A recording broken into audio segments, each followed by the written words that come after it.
One. What's up, Grand Liners? Welcome to another episode on this channel where we talk about the One Piece trading card game. Who do I have with me today? Raul Cervantes. Who is a locals champion? And right now, One Piece TCG only has locals, so this is as champion as you can get. What did you win at your locals? What did you do? So I played in the super pre-release event for the new One Piece card game, and I played with the Kaido deck, the King of the Beasts. Got first place, and I won a pre-release winner Luffy, which I would show you guys, but I sent it in for grading, so I don't have it on me. Did you open it from its sleeve to send it in for grading? Yes, I put it in a penny sleeve and then top loader, and then sent it in that way. Nice, nice. What grading service did you use? I'm just curious. PSA. I usually go with PSA.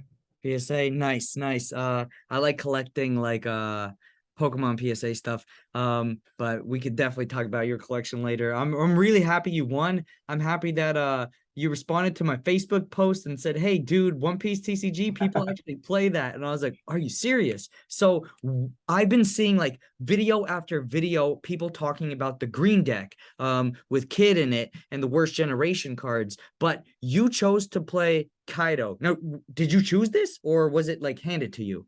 No, I chose purple.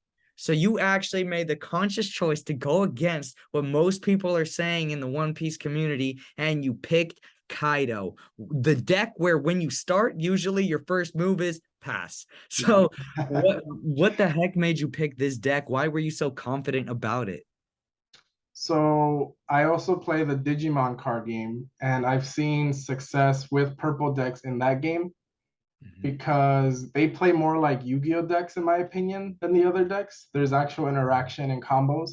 Mm. So I played in two super pre-release events. The first one I took blue because everyone said blue's the best deck. Mhm. I did terribly, so I figured, you know what, I'm just gonna stick to my instincts and play purple. And it just it's a better fit for my play style. So that's why I went with the purple. I get you. I get you. We were talking earlier how in I think 2013 or 2014, maybe 2012 even, Yu-Gi-Oh had the Bujin deck, where like Yamato, not Kaido's relative, but Yamato from Yu-Gi-Oh, you send one monster to your graveyard every single turn, and it usually gives you like a +1. And over here, what card kind of reminds us of that Yamato card? Definitely Onigashima. Yeah, so The event why and, like it when I first started playing this game, it seemed like a dead card, but I quickly realized it's one of the best cards in the decks. So any like insights that you have from like being forced to play like these starter decks versus starter decks? yeah, so I definitely think Onigashima is the best card in the deck. Since this game has a mulligan rule, if I don't see it in my opening hand, I'm probably gonna mulligan for it because it's just I think the premise of this deck is get to 10 as soon as you can and just start dropping your big dudes. You shouldn't play your little guys. I see. What about did you play any mirror matches? Yes, the final was a mirror match. Does your play style, and if so, how, change when you play the mirror?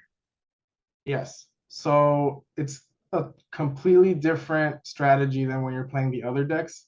In the mirror, since you know your opponent has the same powerful cards you do, like Kaido and King, you don't really want to commit to the board with things they can kill. You Mm, want to drop your big guys like King and Kaido first, or only them because there's no real outs to them in any deck right now. mhm. So if you leave smaller guys, even Queen, it's just leaving a target for the big Kaido. I see. And it becomes a battle of resource management. So if you're not letting your opponent, pick away at your advantage. Mhm. Wow. Would you say that the player who saves their card for last is the one who is going to tend to win? In the mirror match, I think the player who plays this 9-drop Kaido first wins. Really? Okay. I've been playing a little bit here and there, and sometimes when I drop that 9, I'm like, man, I just wish I used all my Dawn for just attacking and piercing away at them directly. But you like to drop that 9. What was your matchups like? So first round was against red. Red is scary because they're so fast. Hmm. And this deck needs a couple turns to set up and get to the 10. So, and it can ignore, and red can ignore blockers. So your queen and your Black Maria are kind of their liabilities in a Hmm. sense. Yeah. But if you pick away at their board and control it instead of going for their life, they'll run out of steam before you do. Right. And they really commit their hand. So once you get to the mid to late game, it's not as hard to pick away at them. Got you. Were you able to go first for most of your games or Um, I went first in half of them. okay, so about 50-50. That makes sense. And that means the dices are not loaded. Great. Yeah. Do you prefer first or second? I prefer first in this deck because you're on an odd number ramp, so your threes, your nines, Yeah. those are your better cards. So you want to be able to play your Onigashima on your second turn. I got you. I got you. Well, what about round two? So round one was a battle for red, and you had a pretty good time. A little intimidating where they could steal the game, but you did well there. What happened game two? So round two was against green, which is supposed to be this deck's worst matchup. Mm-hmm. And it's not favorable, but it's not that I would say it's a 60-40 in green's favor. I see. What combos or what strategy did you use to like ride through that green battle? So in that matchup, I think King and Bronchio Bomber are the best cards because their guys are small enough that you can pick away at them. But the cards like Hawkins, for example, the 5 costs that they're too big to kill otherwise. Mm. So cards like King that you don't need to commit an attack to, do a +1, or the Bronchio Bomber, which, it's expensive, but it sets you up for your next turn. So controlling their board, I think, is really the concept against green. You played 2 out of 3?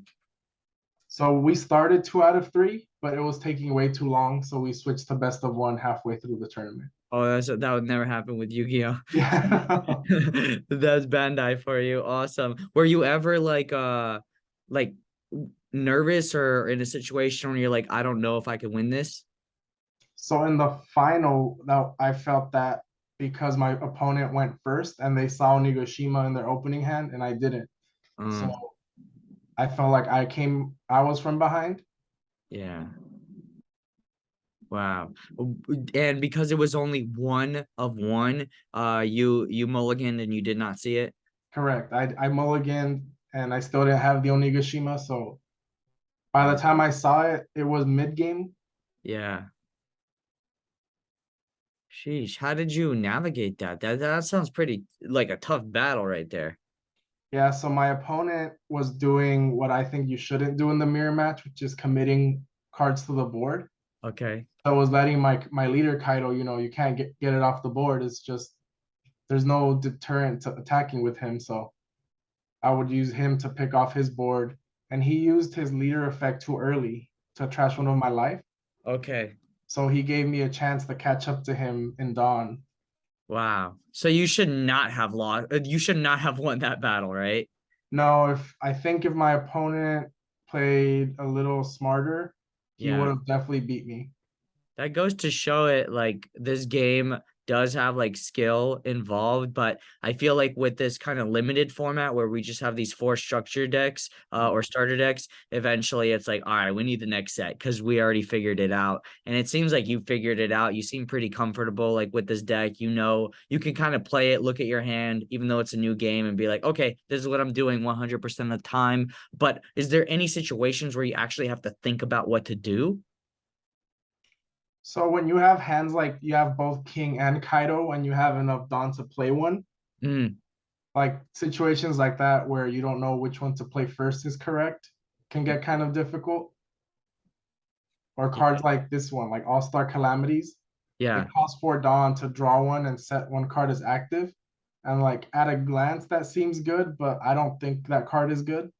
Yeah, personally, I usually use it to discard with Queen. But yeah, I like it for the trigger, but other than that, I rarely like hard play that card. Have you hard played it during any of your matchups? No, I also just trash it. I think it's only good in two scenarios, which is one, you're going second and it's turn two, or it's in Mm, your life. But those are the only times that that card is good. right, right. What about that card that gains 4,000? What's that called again? Blast Breath. Yeah, yeah. How did you like that? I think it's a great card. So it lets you, for the cost of one Dawn, your opponent has to basically commit at least four Dawn to get through it or Mm, play around it. right. And 4,000, I think, is a huge boost to your leader.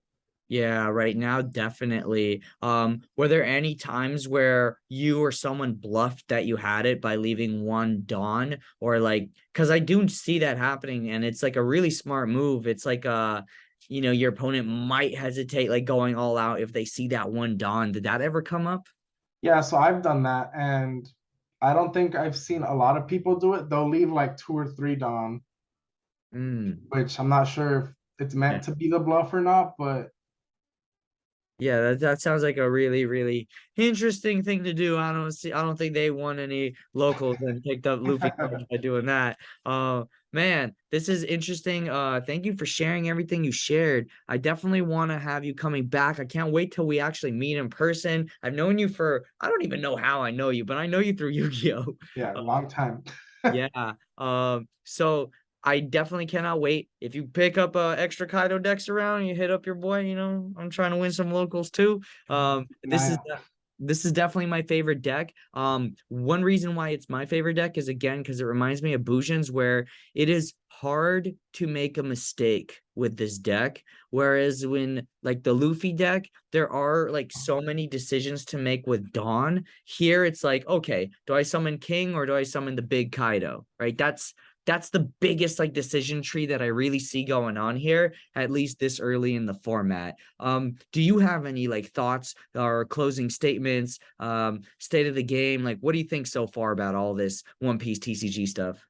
So state of the game, I think, like you said, there's only four starter decks and some promo packs right now. So there's not too much creativity going on. But in my opinion, it just means players with stronger, fundamentals in card games are gonna do better early on. Facts. Hopefully, all my like I'm talking to you right now. I'm just shuffling my Yu-Gi-Oh cards. I haven't played since 2015 any modern formats. So like that when I saw this game, I'm like, okay, this is a game. Like there's so many ways to think about it. Like again, like field control, going for the life, hand advantage versus like just the Yep. pure power. It reminds me of early day Yu-Gi-Oh, but it kind of corrects for that because in Yu-Gi-Oh, it was build the field, forget about life points and like just maintain as many cards as you can and you'll probably win. While here, you like we started this video, that red deck, a worse player who just like keeps attacking, could end up stealing the game suddenly. And since a lot of locals are doing one of ones, you can have worse players winning more often. But hopefully not the ones that leave three Dawn out at the end of their turn. No, yeah, exactly. I agree. It's early days, but I think players with better fundamentals are gonna come out on top, at least for now. Heck yes. I cannot wait to pick your brain further on as this channel grows, as you grow as a player, as I grow as a player. My girlfriend's trying to be a player, but we haven't got a chance to get the cards just yet, just watching matches online. But I want to thank you for your time. Don't forget to invest in stocks and crypto and all that. Congrats on your new computer. And if you guys enjoyed this video, drop that like, make your comment. Is Kaido the new best deck in a format of only four? And I can imagine, by the way, Raul, one day we'll be coming back to this type of format and people will just want to play it for fun. And there will be tournaments, just like in Yu-Gi-Oh! There's like starter deck 2002 formats. So Yeah, hopefully I'll get to play this format. hopefully. I'm sure you will. All right, my friend, I'm going to pause the recording. Peace out, guys. Don't forget to subscribe.